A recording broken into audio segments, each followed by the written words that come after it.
एक नया अपडेट लेके आया हूँ, वो जो कि है सेंट्रल यूनिवर्सिटी ऑफ हरियाणा के संबंध में, जो कि ये जो नोटिस है, ये 23/7/2026 को, 23 जुलाई को ये पब्लिश हुआ है और इसमें है 2 वर्षीय पीजी कार्यक्रम में द्वितीय वर्ष, तृतीय सेमेस्टर में प्रत्यक्ष प्रवेश मतलब डायरेक्ट एडमिशन होगा सेकंड ईयर के थर्ड सेमेस्टर में, 2 साल का जो पीजी कोर्स होता है उसके लिए। इसमें क्या है कि 2 वर्ष का जो पीजी कोर्स है उसके थर्ड सेमेस्टर में आपको डायरेक्ट एडमिशन मिलेगा और ये जो है ये प्रक्रिया 23 जुलाई से शुरू हो गई है और इसके जो ऑफिशियली वेबसाइट है वो है www.cuh.ac.in। ये गूगल फॉर्म के माध्यम से 23 तारीख से लेकर 27 तारीख तक जो है आप इसमें रजिस्ट्रेशन कर सकते हैं। और इसमें देखा जाए तो ये तो नोटिस हो गया, इसके अलावा आगे बात करें तो इसमें इसमें वही नोटिस है कि आप डायरेक्ट एडमिशन ले सकते हैं सेकंड ईयर के थर्ड सेमेस्टर में, 2 साल का जो पीजी होता है उसमें। इसकी जो रजिस्ट्रेशन है वो चालू है 23 तारीख से। मेल यूआर ओबीसी ईडब्ल्यूएस के लिए 500 फीस रखी गई है, जो कि नॉन रिफंडेबल है और फीमेल यूआर ओबीसी ईडब्ल्यूएस के लिए 200 और एसटी एससी पीडब्ल्यूडी और ट्रांसजेंडर के लिए निःशुल्क है। लास्ट डेट है इसका 27 तारीख और reporting date and time for physical counselling और डॉक्यूमेंट वेरिफिकेशन वो आपको वहाँ सेंट्रल यूनिवर्सिटी ऑफ हरियाणा जाना ही पड़ेगा। 28 तारीख को आपको वहाँ जाना है। उसके बाद मेरिट लिस्ट जो होगी या जो एडमिटेड हुए हैं बच्चे या उसकी वेटिंग लिस्ट जो है वो 28 तारीख को आपको पता चल जाएगा।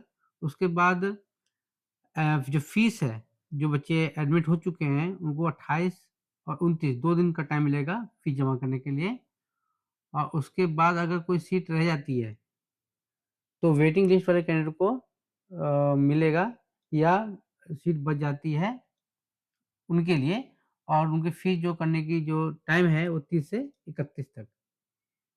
उसके बाद इसमें आगे बढ़ें तो किस-किस कोर्स में ये ये आपको सेंट्रल यूनिवर्सिटी ऑफ हरियाणा की बात चल रही है। तो इसमें इन्होंने जो चालू किया है, इसमें जो लिस्ट है, जिसमें आप डायरेक्ट एडमिशन पा सकते हैं सेकंड ईयर के थर्ड सेमेस्टर में 2 साल के पीजी प्रोग्राम के लिए।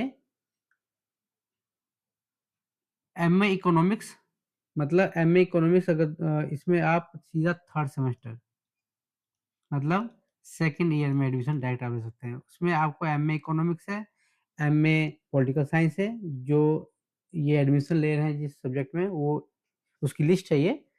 एमएससी केमिस्ट्री में, एमसीए में, एमएससी डाटा साइंस है, फिर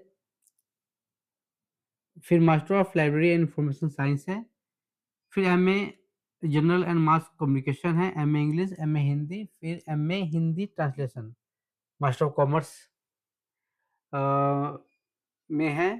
उसके बाद MSc mathematics, MSc physics, MSc statistics, फिर एमएससी माइक्रोबायोलॉजी, फिर संस्कृत, फिर एमएससी एनवायरमेंटल साइंस। इसमें जो कंडीशन है, इसमें एडमिशन पाने के लिए मैं आपको बता दूं कि ये एनईपी 2020 के तहत मल्टीपल एंट्री और मल्टीपल एग्जिट का इसमें प्रावधान है और ये उन्हीं के लिए वैलिड है जो 4 साल का जिन्होंने यूजी किया है, ग्रेजुएशन किया है और उनके पास ऑनर्स और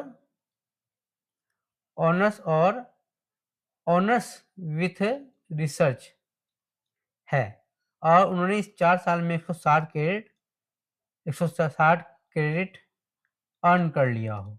पहला ये तो क्राइटेरिया हो गया। सेकंड क्राइटेरिया ये है इसके लिए कि आपने 1 साल का पीजी डिप्लोमा किया हो। एग्जाम्पल के तौर पे मैं बात कर लूँ, सपोज इसमें तो इस लिस्ट में वो कोर्स नहीं है, मैं एग्जाम्पल लेके चल रहा हूँ। जैसे कि आपने यूजी के बाद, ग्रेजुएशन के बाद 1 साल का आपने पीजी डिप्लोमा किया है योगा में, सपोज़, ठीक है? तो वैसे एमए योगा जो होता है, वो 2 साल का है। तो अगर आपके पास ये 4 साल का यूजी है और एमए योगा के लिए आप मान लीजिए कि फॉर एग्ज़ाम्पल किसी भी स्ट्रीम से आप ग्रेजुएशन हैं और आप एलिजिबल हैं एमए योगा करने के लिए और 4 साल का ग्रेजुएशन आपने कर रखा है, तो आप सीधा एमए ये फर्स्ट ईयर फर्स्ट ईयर ये first semester, second semester, third semester, fourth semester आप सीधा यहाँ पे आ सकते हैं, मतलब आप सीधा थर्ड सेमेस्टर में आपका एडमिशन हो जाएगा। और जब ये आप हो जाएगा, आप 2 सेमेस्टर आप पास आउट हो जाते हैं, 2 सेमेस्टर कर लेते हैं, तो आपको एमए योगा का सर्टिफ़िकेट या डिग्री मिल जाएगी। तो अगर ये वीडियो आपको अच्छा लग रहा है, तो इस चैनल को सब्सक्राइब कर लें और इस इन्फॉर्मेशन को ज़्यादा से ज़्यादा शेयर करें। याद रखें कि आज ही लास्ट डेट है 27/7/2026 आज लास्ट डेट है रजिस्ट्रेशन करने का और माफ़ी चाहूँगा कि ये वीडियो थोड़ा लेट आया है और अभी अगर आप मेरी वीडियो देख पा रहे हैं तो अभी लगभग 11:59 तक आप इस फॉर्म को अप्लाई कर सकते हैं। तो आज के लिए इस वीडियो में इतना ही। आगे मिलते हैं एक नए वीडियो, एक नई इन्फॉर्मेशन के साथ और मुझे ऐसे ही सब्सक्राइब मेरे चैनल को करें और शेयर करें चैनल को। धन्यवाद, आज के लिए इतना ही।